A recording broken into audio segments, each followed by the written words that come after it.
All right, let's talk about making a budget. And I'm not talking about some super complicated, soul-crushing spreadsheet. Nope. We're going to build a simple, realistic plan that you can actually start using like today. So let's just dive right in.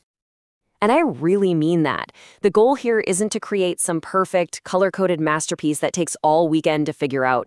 We're building a practical tool you can use immediately, because a good enough plan right now is so much better than a perfect plan that never happens. So you know why most budgets fail? It's because we try to do way too much, way too soon, and it just gets overwhelming. Our goal here is the exact opposite. We're going to keep this so clean and simple that it feels easy to get started. And this right here, this is the single biggest reason people give up. We aim for perfection, we get frustrated when it's not perfect on day one, and then we just quit. But today is not about being perfect. It's about seeing your finances clearly, maybe for the very first time. That's the real win. Every solid plan has to start somewhere. For our budget, that foundation is just one simple number, your monthly take-home pay. Everything else we're about to do, every single decision, builds right on top of this. And I mean the actual number, like for real.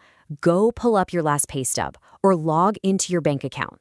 Find that net pay, the amount you get after all the taxes and deductions are taken out. No guessing, no rounding, we need the exact number. The second you write that number down, something amazing happens. Boom, you get instant clarity. It's not some vague idea anymore. It's the real amount of money you have to work with each month. This is your starting line. This is your ground truth.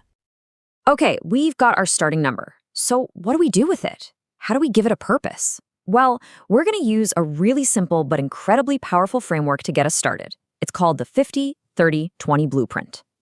The reason this works so well is that it takes all the guesswork out of it. It turns the big, scary question of where should my money go into 3 simple buckets. The idea is to aim for about 50% of your income for your needs, 30% for your wants, and a solid 20% for savings.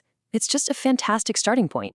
So let's see what this looks like with real numbers. Let's say your annual take-home pay is $40,000. This framework instantly gives you clear targets. That's $20,000 for your essential needs, $12,000 for your lifestyle wants, and a really powerful $8,000 going straight to your savings. But, and this is a really important but, you have to remember that life doesn't always fit into a perfect little chart. Depending on where you live or what's going on in your life, your numbers might look totally different. And that is perfectly okay. Think of this as a compass, not a cage. All right, we've got the framework. Now it's time for the moment of truth. Let's actually see how your real-life spending stacks up against these targets. It's time to figure out where your money is actually going. First up, your needs. These are the absolute non-negotiables, the things you have to pay to keep the lights on and a roof over your head. We're talking rent, essential groceries, your power bill, and what it costs to get to work.